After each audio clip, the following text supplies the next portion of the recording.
Good afternoon, everybody. Welcome to another Pro2Pro live stream. Thank you for joining us. I'm Kevin O'Connor. These Pro2Pro live streams are an opportunity for our professionals to connect with you professionals who are out there in the audience. A lot of good information to be shared in this community. If you're not a professional, you're very welcome to ride along with us.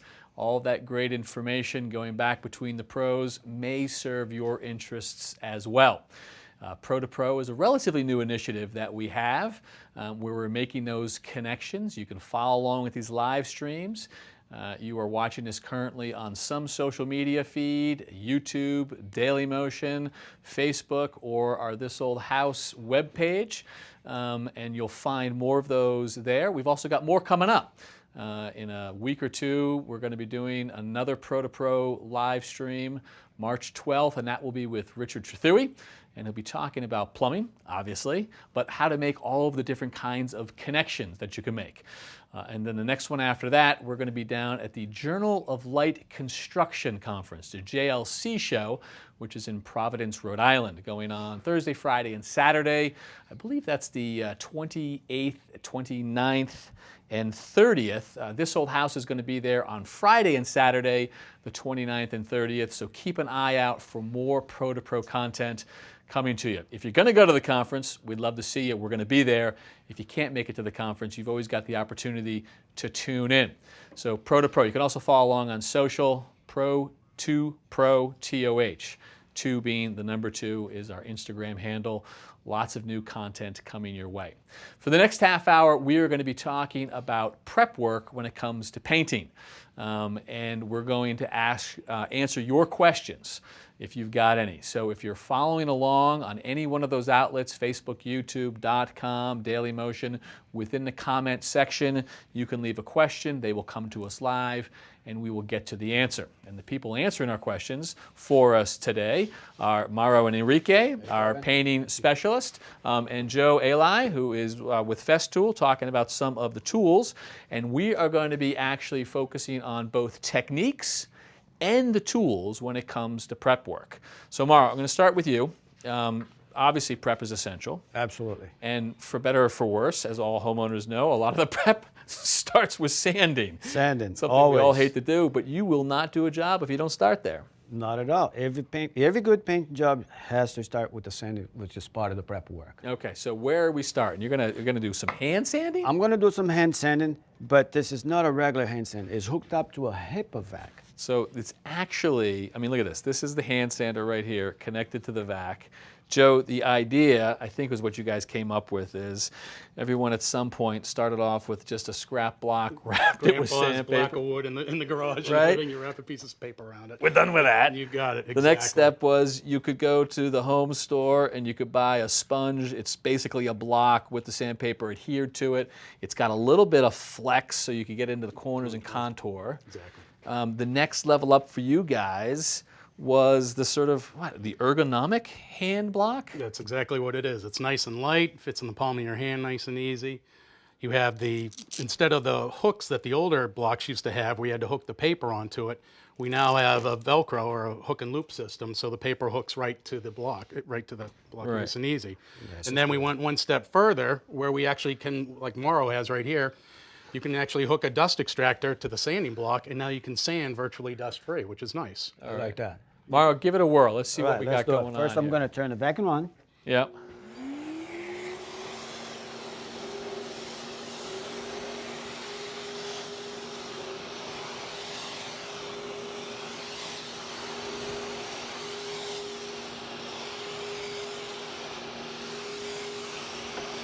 May I?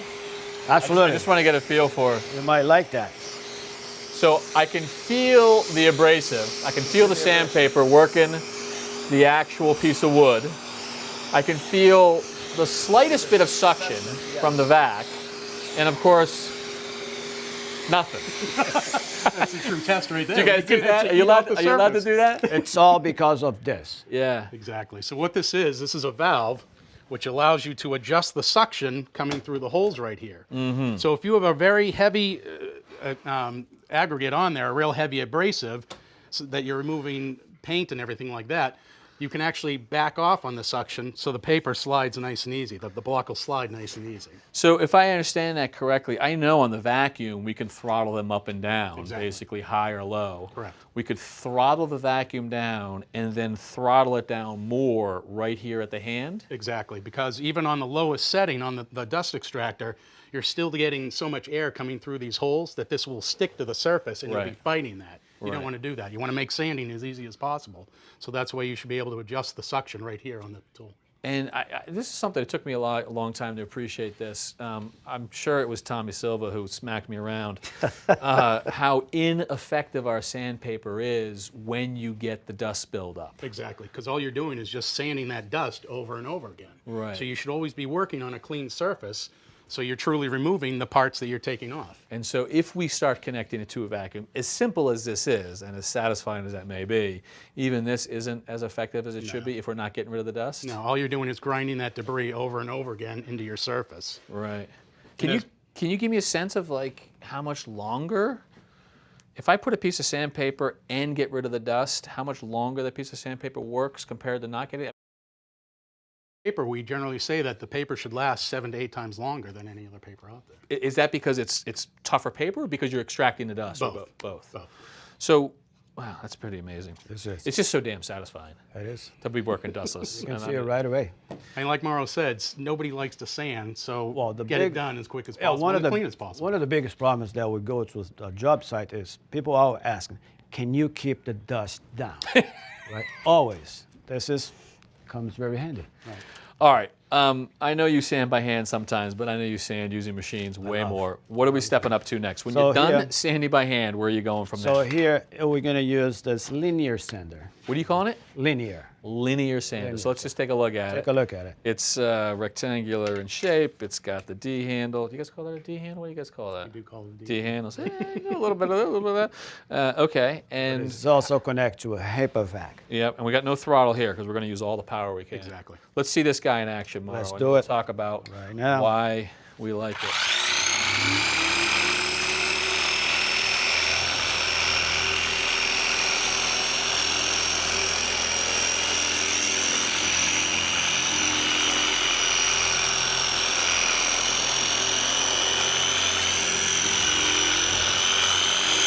Again, he's sanding virtually dust-free because he's hooked up to a dust extractor.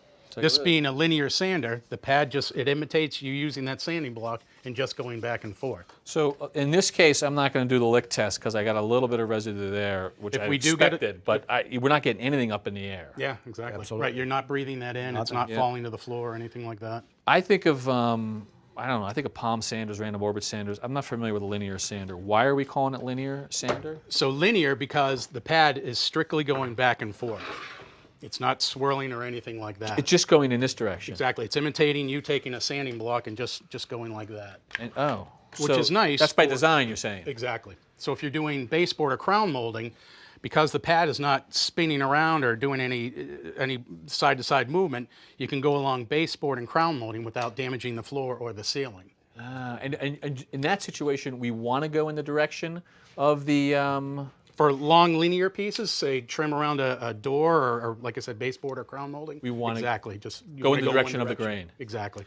Especially if it has some sort of detail to it, because if you use a random orbit sander on say something like this, So this you're is, going to sand all that profile right out of that. this is a good segue because this is a piece of crown molding. We cannot go after this with a random orbit. We're just going to be fighting it all the Exactly. time. You're going to flatten all that detail, which you Although I do protest, Joe. I'm going to flatten it if I go after it like this, aren't I? absolutely. What do you tell me? Absolutely. You're not snowing me here. How do I? What? What's going on there? Well, we even have something for that as well. And this is what we call a do-it-yourself kit. And it's a foam block, a closed cell foam block that you Do these click on? I'm They sorry, do. Go ahead. Take exactly. that sucker off for me. So if we lift up and we lift out, the pads pop right off. So this one goes away. This Yep. one, I'm not going to put this on yet. Okay. This is pretty cool. This has got a profile. I'm going to see if I can get this right here. No, The other way. other way. This has got a profile. Holy sheboygan. And you actually sand that profile into that block, and you made a custom block that's, You made this profile. yes. Anyone can make the profile. And If I can do it, anybody can do it. But I mean, you buy. In other words, you give us the blank. Exactly. It starts off as a rectangular block of closed cell foam. Explain it to me. So how do I sand it into this with a sander? You have a kit for that, right? Yeah, exactly. So we have a kit that you stick basically a piece of abrasive down to this. Then you put this block into the machine. You turn the machine on, and it sands that profile into that block. Makes this the negative, or the positive actually. Fill it in with the new sandpaper, and you're off to the races. You got it. Exactly. Cool. Okay. Yep. Did not know and that. if you never need that profile again, you can cut that off and start over again. Comes with flat. Comes with profile. I presume. Even I can figure out that's a corner. Absolutely. Switch we it have off. concave, convex.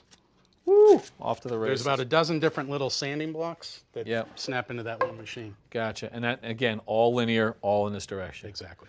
Roger that. All right, Mauro. That's now I get it. I know you got it. Okay. When you're done with the linear, when you're done with the hand, and you're beefing it up a little bit, what are you grabbing? Now we're gonna go with this one here, which has 2 different settings. Let me see. Let me see. It's just right there. What do you guys call this? The tool is called a Rotex. Rotex. But we call it also a common name as a duplex. I'm looking at the 2 settings right here. If I go left, small dots means. That means a fine sand is called for that. Yep. And what do you? Random orbit is the Random orbit. All right. That term I'm familiar with. Random orbit. What is actually the pattern of the pad in random orbit? So in random orbit, the pad spins in a circle, but it also does a little shimmy as it goes around. So this will turn and will shimmy. Exactly. Not linear. This is going to Not turn linear. and shimmy. It's gonna turn it. And if we go to second setting, which is now big boy, Yep. we switch over to the big dots. What do you guys So call this it? is more aggressive. This is eccentric.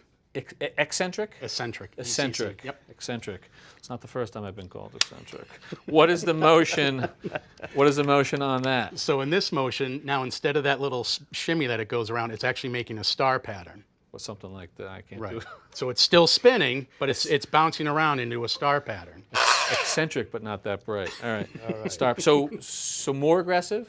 Absolutely. This would be if you were stripping something like this surface here, a painted surface where you want to strip it down to bare wood, bare metal.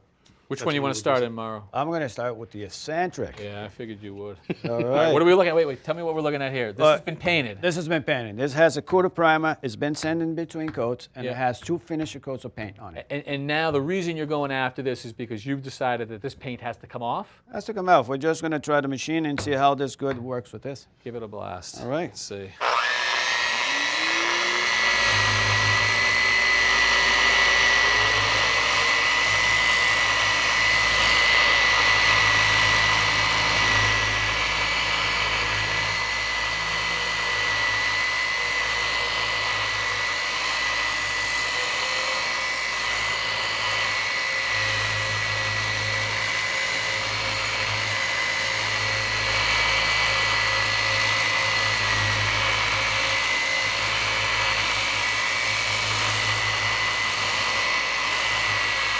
So you can see in about the time of a minute, you strip this all down to bare wood.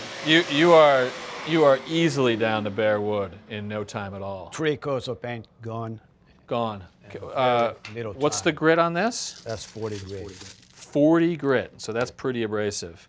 I can see some of the lines left below. That's fine because we're going to go after this again with a higher grit after the fact. In fact, you could almost switch down into that random orbit motion, hit that again, and you'd probably take about 80 to 90% of those scratches out of there With the same grit. with the same grit. Mauro, right. that's a Let's challenge. do Mauro. it. That's I not love a it. suggestion. That's a challenge.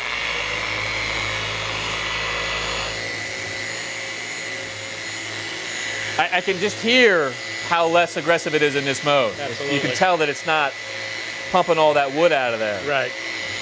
And where you do get a little of this, a little bit of the paint flying off the sides is when the pad is actually going over the edge. He's losing suction there. So that's interesting. I'm going to just see if I can pull some of this stuff out because we're talking dustless and there is dust here. And just to call you to the mat on that, that is happening because we are hanging over the edge and we no longer have contact between pad and wood, which means we Exactly. basically no longer have a vacuum working. That's exactly what it is. If we were in the Losing suction. field, that goes away. Right.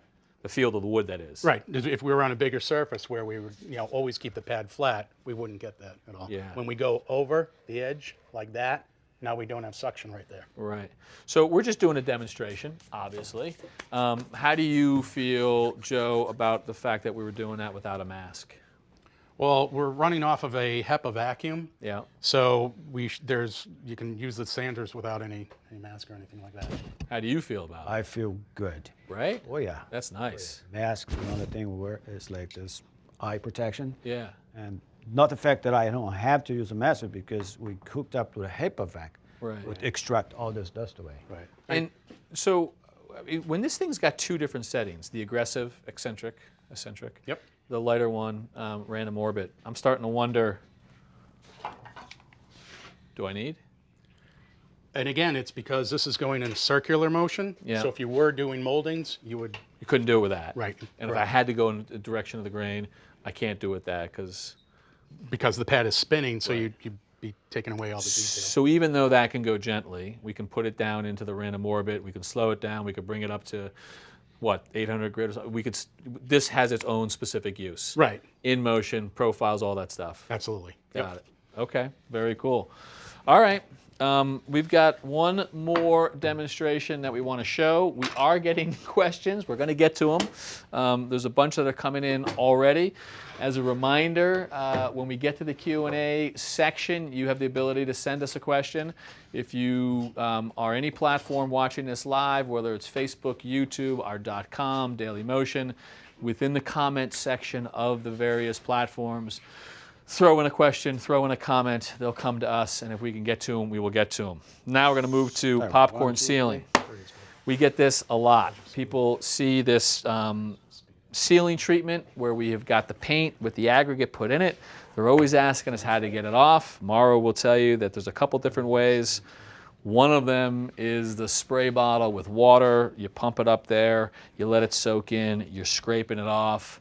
When you've done it for us in the past, Mauro, we're talking about eye protection, plastic on the floors. It looks like you're about to commit a hit. Roll the body up and throw them away. It's a job that no one wants to do. Right, but not true. People want it done. Well, they don't want to do it themselves, right? They don't want to do it Everyone wants the themselves. popcorn ceiling gone. Gone. Get out. Get out. But they don't want to do. They don't want to work. get in action. You know? So spray and scrape, one option. Obviously, we've got a second one here. Second option is the Plain X. What are you calling it? Plain X? Plain X. That's your guy's name, right? Your guys. Plain X. Walk me through it. What am I looking at?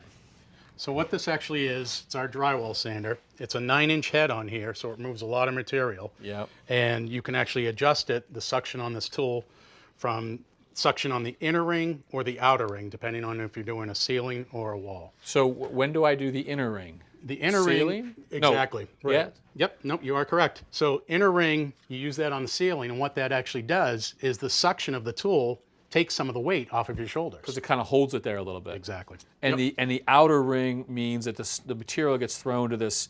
This is almost like a little vacuum brush here. These are little soft, what is that? Some kind of a synthetic brush. It gets thrown to the outside. Bristles, thank you. Yep. Gets thrown to the outside, gets pulled in through there. Correct. Can I have them both going? No, it's one or the other. Come on, you got our two options. You got to have a turn them both on option. All right, anyway. So that's beautiful. Big, dustless. As you mentioned, if it's on the ceiling, it'll hold a little bit. But this thing also, we've seen you use it before. It comes with a harness. If you wanted to, Correct. You could go above. You could go above head all day long. Exactly. Especially if you have the 2 extensions in this, because each extension adds another 18 inches to this tool. Yeah. So you could do, standing on the ground, you could stand a 12-foot ceiling Gotcha. from the ground. All right, I want to see this bad boy in action. We're going to use it handheld. We're going to put it on. This is, let's just see what we got here. This is aggressive. This is equal to the 60 grit sandpaper or 40 grit sandpaper or even grittier. That's what we're looking at here. Before. Let's go after. Let's hit it, Mauro. Out of here.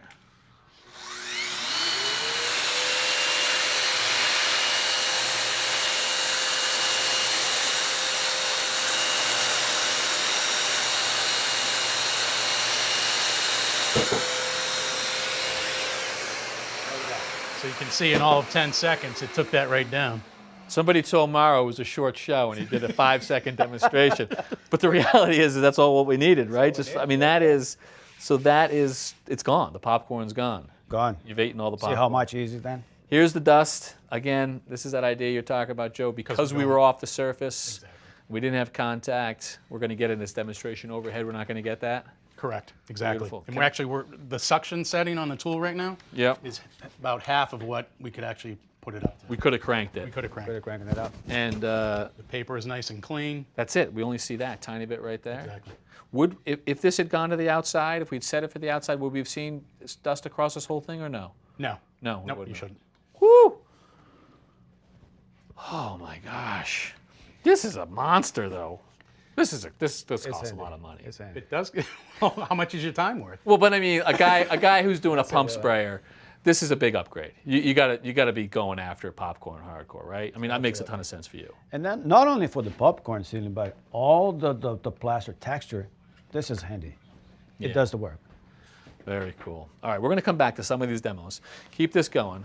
I do want to get to questions because we promised people answers to their questions. We're going to try to show you some more demos if we get through questions and demos and all of that. But you guys ready to take some of these things here? All right, let's go. Just as a reminder, with about 10 minutes left, if you do have a question for these guys, anything you've seen, however you're watching this, Facebook, YouTube.com, Dailymotion, just put something in the comments section. I shouldn't ask for any more because we got too many as it happens. Anyway, Janine from Facebook. Janine, we appreciate you tuning in. What happens if the wall is not smooth? What sandpaper should I use? I have an older duplex in Montreal and walls have popcorn-sized bumps. Oh, So she's not getting rid of popcorn walls, but they're about that bad. Not smooth? Plain-X you called it? Plain X, Plain X. absolutely. Plain-X going to be the Any tool of large choice? area surface, walls, ceiling, yeah, absolutely. Plain X would be the way to go. A wall, we don't want to be doing hand. It's too much. We want to go with that size. Right. if they can have access to one of those machines, fast job done. And in terms of smoothing out these big imperfections, I presume we're talking about some pretty big ones right here. Is the bigger the surface area we have, give us a better chance of getting something Smoother flat? surface, absolutely. Why is that? With a smaller head, you have more of a chance to dig in. You know, the edges of the pad digging in. Yeah. With the bigger surface, you're covering a much broader area. Right. So it's less likely to dig in. It's like when the guys use the straight edges. The longer they get, the more certain they're going to get a More nice. nice and smooth surface they will get. Okay, Montreal. There you go. It's the Plain X. Lauren from Dailymotion writes us. Thank you, Lauren. What's the best grit for sanding cabinets? So now we're talking, let's just presume that Lauren is talking about kitchen cabinets. Kitchen cabinets, And absolutely. you want to do it. You're going to do a single grit, you're going to do multiple grits. I would do multiple grits. I always started with a 200 grit. 200? sandpaper. 280, sorry. 280. 280 grit sandpaper, and then run a pass of 320 grit sandpaper. So you would do everything at 280, Everything with 280. dust back, well, we wouldn't need to, I guess, if we're using you guys, dustless, but then go back after it again And with. do a finer sanding with a 320. So if I'm looking at a cabinet door, Joe, and I've got a recessed panel, let's say, and I've got a profile, are we talking about getting something like this with a contoured bottom to do the profiles? Is that how you get If it's a flat surface, I'd probably go with something like this, or even a random orbit sander or palm sander. If it's flat. If it's flat, right. If it does have any type of contour or detail to it, Do we mix it up? Do we take the Rotex for the big flat surfaces, and then where stile and rails have a contour? Do we then go and just use Absolutely. this guy? yeah, best bet is a combination. You guys mixing and matching tools? Were you bouncing from one to the other on the same cabinet door? Absolutely. Beautiful. Okay, let's see. John from Facebook, we appreciate you tuning in, John. John writes, would you use one of these sanders in between polyurethane coats? So I'm going to make the presumption that John is finishing a tabletop or a piece of furniture. He's putting down the first coat of poly, Got it. and then we're often told that we buff those out and before we put down the second coat. Are we talking, when I do that on my furniture pieces, when I'm doing my bad little furniture projects for the kiddos, I'm using steel wool between poly coats, which is a 000 or something like that. Do we have an alternative here that you think is appropriate for between polyurethane coats? I mean, I don't mean to interrupt you or anything. I mean, the blue abrasive here, the grit range on that goes from 40 up to 1,500. We have other papers and other polishes that go up to 11,000. 11,000. Right, so you could actually polish your car if you wanted to. So do you have any sense when I grab a bag of 000 steel wool, Is there a grit equivalent that you can think of off the top of your head? That's, I mean, is 11,000 fine? 11,000 is it's a liquid. It's a liquid. Yeah. Wow. What does that mean? It's a liquid. It's that smooth. Well, and it comes in a jar. You put it Oh, it's a liquid. it's a true liquid. I thought that was like a sandy that's sandpaper. Hey, That's but not that a point hip we're at a term. liquid. Wow. Wow, you got to ask. You don't know. It's Never literally know. a liquid. It is literally a liquid. So it's From glass 9,000 smooth. to 11,000 are liquids. Oh, wow. Yeah. Okay. So the answer from you is yes. Yes, absolutely. You got something. Yes, Pick the right grit. You're off to go. 100%. And this guy. Either that or yes, a different. Yeah, we have a sander that. A sander. Yes. Yeah, gotcha. There you go. Let's see. Nathan coming to us from Facebook. Thank you, Nathan.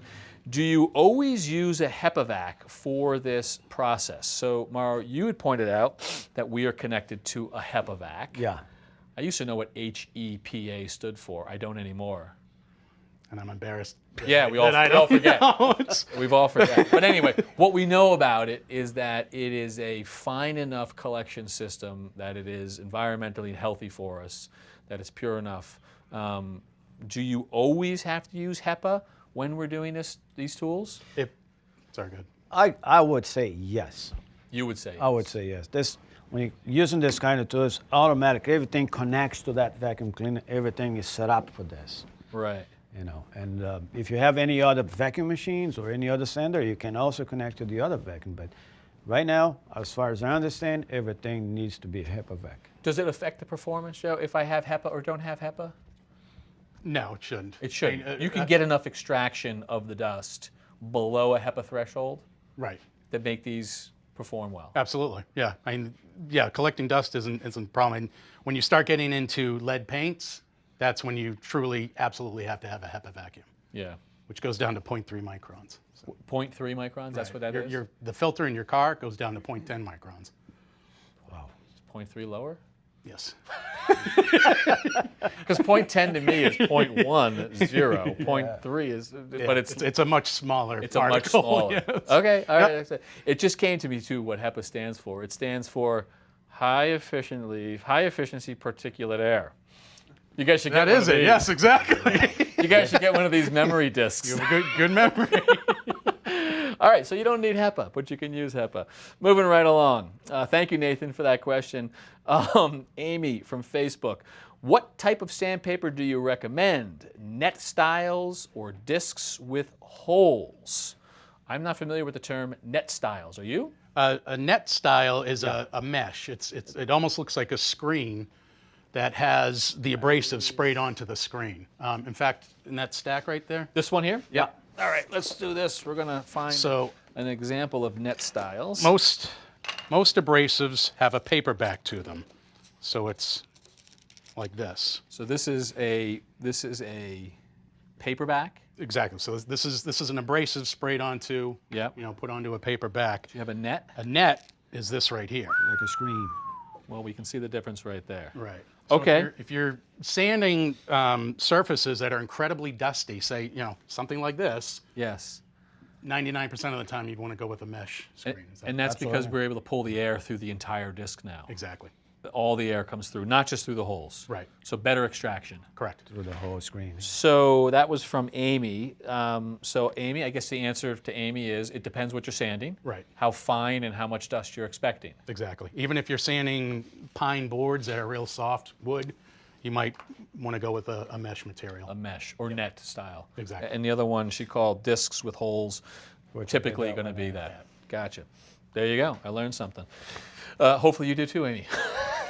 Thank you for that. Chris from Daily Motion says, how much pressure do you have to put on the linear sander while using it? Well, let me ask you, Mauro, how much pressure did you put on that linear sander? You don't have to put pressure at all. No. No, the machine does it all for you. All you have to have is hold it in place and run the machine back and forth. Yep. And the machine does its own pressure.